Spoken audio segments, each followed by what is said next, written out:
Brain is the most powerful weapon in the world. Once you put away your phones and your computers and all that we have nowadays, yeah, it's great. We're up to date. But your brain is the only thing you have when you're going through depression, when you're going through hard times, when you're going through death, real life. You can't Google that, man. You're alone.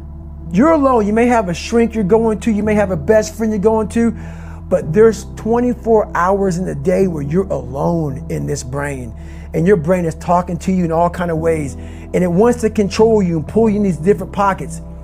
If you can't control your own brain and your brain controls you, you got to tell your brain where you want to go and how you want to go and how you want to get there.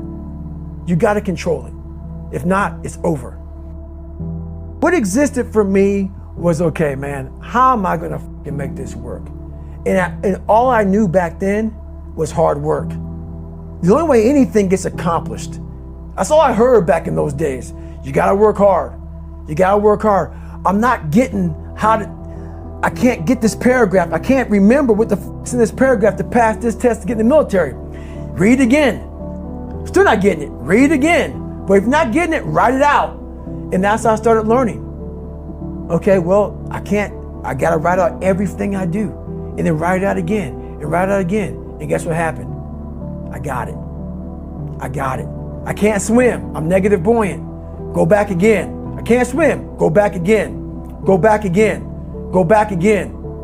I got it. I realized if I keep going back and going back and going back until the just becomes, your mind will say, okay, we're going to figure it out. Because he is not going to stop. It's not like I'm going to try one more time. No, it's just like alarm clock goes off, boop, we're going back. I can't read right, we're going back. I gave myself no way out, and my mind realized that. They said, okay, we're going to adapt and overcome now. Like a lot of people say, trying hard. Your mind knows, man. It knows this guy's bull. Me, man, this guy's lying. There's no truth behind it. When I was in Navy SEAL training, people go, how were you there for 18 months? The program was only 6 months long. You were in 3 hell weeks in 1 year. No one's ever done that. How did you do that? I talk about the new norm. When I lived in a $7 a month place when I was growing up for a short period of time, I loved it. I didn't know any different. That was my norm. Once we moved out of that place, we moved to a $236 a month place. I was like, I never want to go back to that little piece of shit. But if you go back to that $7 a month place and you realize this is where I live, this is all I got, your mind says, roger that, this is home. So when I was going through Navy SEAL training for 18 months and going back through all the hard parts over and over again, I told myself after the first time, I knew it was gonna be a long journey there. My body was breaking down. It was just how it was going on. I said, you know what? This is my new norm. So my mind said, it's like going to work. Like you go to work, you put your suit and tie on. I go into suffering every day. Every day, suffering, being broken, duct taping my feet up, stress fractures, shin splints, being broken. This is my new norm. And your mind says, if we're not broken, this ain't normal. We gotta be broken. So then your mind starts to get tougher and tougher and more callous. People go, how did you run on broken feet? Broken shins. My mind knew this is how we operate. We're in Navy SEAL training. This is what we are. I became hell. And that became my new norm. I gave myself no way out. There was nothing outside these walls of hell. Nothing. I love God, but for a short period of time, I became the devil because that was hell. I became the boss, the owner, the CEO of Navy SEAL training. That was my mindset. And that's how you get through things. You immerse yourself in wherever it is, and you become that. You become that and give yourself no way out. When I was 297 pounds and I was fat as hell trying to be a Navy SEAL, the scariest thing in the world to me, even to this day, was that could have been the rest of my life. I thought then I was trying hard. That's the scariest thing in the world. I thought then 297 pound, working for Ecolab, spraying for cockroaches, making $1,000 a month. I thought that was me at my 100% potential. Come to find out, a few years later, I wasn't anywhere near that. 106 pounds less, graduated Navy SEAL training, went on to do all these other things. Looking back on that, that was me trying hard. That's why people gotta understand, what is in us, we have no idea until we start trying hard. And I mean really trying hard, where you're obsessed with, hey, this is my new norm. My new norm is that, wow, this isn't always fun. It's not always meant to be fun. And that's when you know you're trying hard.